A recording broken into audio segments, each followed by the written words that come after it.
শুধু দর্শক, একজন ভুক্তভোগী তার বাবাকে মিথ্যাভাবে হয়রানিমূলক অপবাদ দিয়ে থানায় ধরে নিয়ে যায়।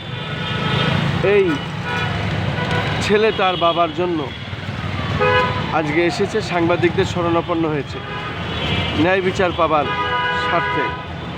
আমরা তার কাছে জিজ্ঞাসা করব, তোমার নাম পরিচয় দিয়ে ঘটনাটার বর্ণনা দাও, আসলে কি ঘটনা ঘটেছিল? আমার নাম মোহাম্মদ সোহানুর রহমান সোহাগ। আমি একজন স্টুডেন্ট, আমি পড়াশোনা করি। আমার বাবা গার্মেন্টস শ্রমিক, আমার বাবা গার্মেন্টসে কাজ করে। আমার বাবা উপর একটা অন্যায়ভাবে জুলুমভাবে কিছু এলাকার উচ্ছৃঙ্খল ছেলেপেলে এবং চাঁদাবাজ তারা এসে একটা বানোয়াটি একটা সামান্য ইস্যুকে বড় ইস্যু তৈরি করে আমার বাবাকে নারী শিশু ধর্ষণের চেষ্টা এরকম একটি অপবাদ দিয়ে আমার বাবাকে বিভিন্নভাবে হয়রানি করছে, আর আমাকে মারধর করছে, আমার বাবাকে মারধর করছে।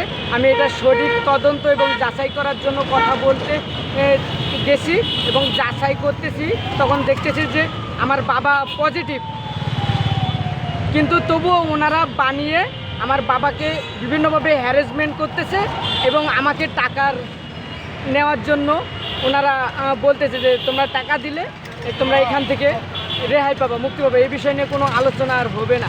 আমি এখানে রাজি হই নাই। আমি বলছি যে আমার বাবার যদি অন্যায় থাকে, আমি নিজে আমার বাবাকে, আমি এত বড় একটা কাজ যদি করে থাকে, শিশু প্রতি এরকম একটা অত্যাচার করে থাকে, আমি কখনোই অ্যাকসেপ্ট করব না। আমি নিজে আমার বাবাকে আপনাদের কাছে বা আইনের মাধ্যমে বা সব লোকজনকে ডাকেন, যদি উনি অন্যায় হয়ে থাকে এটার সাজা ওনার পেতে হবে, মাস্ট বি, আর এটা দরকার। কিন্তু ওনারা এইসব কোনো কথা না শুনে না করে ওনারা ডিরেক্ট আমাকে টাকার অফার করতেছে। টাকা চেয়েছে? প্রায় 2 লক্ষ টাকার মতন আমার কাছে আবদার করছে। আমি বলছি যে না, আমি কখনো টাকা দিব না বা আমার বাবাও দিতে পারবে না। টাকা দিলেই ছেড়ে দেবে? হ্যাঁ, টাকা দিলে এইসব বিষয় নিয়ে কোনো আলোচনা হবে না। আমরা এটা মব সৃষ্টি করেছি। জি, রাইট, মব চাঁদাবাজি এক প্রকার। মানে ওনারা কে কারা নাম বলা যায়? এটা হচ্ছে একজন আমাদের এলাকারই একজন রাজনৈতিক দলের একজন বড় লিডারের বা নেতার ছেলে, নাম হচ্ছে ইমন। উনি আমাকে মারধর করছে, আমার বাবাকে মারধর করছে। কোন দল করে? ওনারা বিএনপি দল করে। হ্যাঁ, তোমরা কোন দল করতে তোমার বাবা? না, আমার বাবাও বিএনপি এজেন্ট ছিল। আচ্ছা আচ্ছা আচ্ছা, ঠিক আছে, আমার বাবাও বিএনপির এজেন্ট ছিল। ঠিক আছে, এই সুবাদে মনে করেন টাকা পয়সার এক কথায় শেষ, ওনাদের যে আবদার, যে চাহিদা, ওটা পূরণ করতে পারলে ওনারা সব কিছু ছেড়ে দেবে।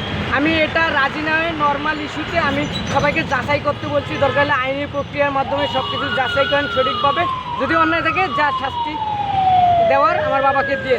কিন্তু ওনারা কোনো কিছুতেই নারাজ হয়ে হুটহাট মারধর, আমাকে মারধর করে এক পর্যায়ে বাইরে সব এলাকায় মানে লাঞ্ছিত, অপমানিত, অত্যাচার, মানহানি করে একটা অফিসে নিয়ে গেছে, ওই বিএনপির বাবুল আঙ্কেলের অফিসে। উনি সব কিছু শুনলো, শুনে পরে উনি, যাই হোক, সবাই বুঝতে পারছি ব্যাপারটা, ওনারা কোনো মীমাংসা করেনি। আমি এটা নিয়ে প্রতিবাদ করছি, হার মানি। আমাকে অনেক হুমকি দেখাচ্ছে, অনেক ইয়ে করছে, তবুও আমি প্রতিবাদ করছি, হার মানিনি। আমি বলতেছি থানা ডাকুন, আপনারা থানায় যেদিন যা হবে আমি আইনি পদক্ষেপের মাধ্যমে সব কিছু তদন্ত করে আপনারা করবেন, সমস্যা নেই। টাকা চাই? হ্যাঁ, টাকা চাই।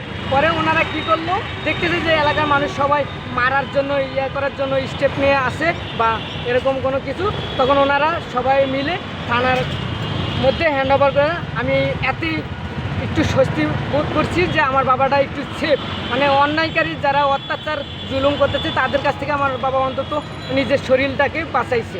হ্যাঁ, তুমি ন্যায় বিচারটা কার কাছে চাচ্ছ? আমি থানা এখনও পর্যন্ত পূর্ণ তদন্ত করেনি।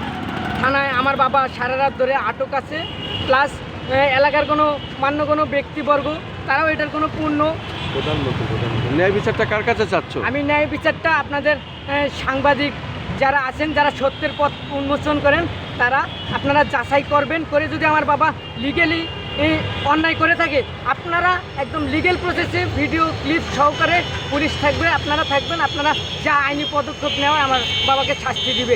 মাননীয় প্রধানমন্ত্রীর কাছে বিচার চাওয়া হচ্ছে। জি অফকোর্স, অবশ্যই, কারণ এগুলো সম্পূর্ণ ইলিগেল কাজ। আমি এলাকায় যাচাই বাছাই করে দেখবেন, আমি ভালো ভালো কাজ করি এবং মানুষের ইলিগেল কাজে বাধা দেই বিধায় মানুষের এরকম পার্টি নেতাদের বা মানুষের প্রবলেম হয় বিধায় আমার প্রতি এই আক্রোশ, পার্সোনালি একটা অ্যাটাক বা যে কোনো একটা ইস্যু ধরে এই বাবাকে হয়রানি করে একটা ইয়ে করে। হ্যাঁ, বাবাকে মূলত মাননীয় প্রধানমন্ত্রীর কাছে বিচার চাওয়া হচ্ছে, ন্যায় বিচার। হ্যাঁ অবশ্যই এই ন্যায় বিচার চাচ্ছি আমি। কার কাছে? প্রধানমন্ত্রীর কাছে এবং সকল আইন প্রশাসন এবং সত্য উন্মোচনকারী সাংবাদিকদের কাছে। ধন্যবাদ, তোমাকে অনেক অনেক ধন্যবাদ। শুধু দর্শক, আসলে এই ধরনের ঘটনা সারা বাংলাদেশের প্রত্যেকটি অঞ্চলেই ঘটছে। আসলে এই মব সৃষ্টি করে এবং বিভিন্ন রকম সন্ত্রাসী সৃষ্টি করে চাঁদা আদায়, এবং এই চাঁদা আদায়ের তালিকা মাননীয় প্রধানমন্ত্রী তারেক রহমান একটা নির্দেশ দিয়েছেন, হয়তোবা এটা আর হবে না, তাদের একটা লিস্ট হবে এবং 2-1 মাসের ভিতরে আমরা যতটুকু জানি অপারেশন ক্লিন হার্ট হবে এবং তাদেরকে ধরা হবে। তার আগেই চাঁদাবাজরা তাদের সক্রিয় ভূমিকা পালন করছে এবং বিশেষভাবে মিথ্যা হয়রানিমূলক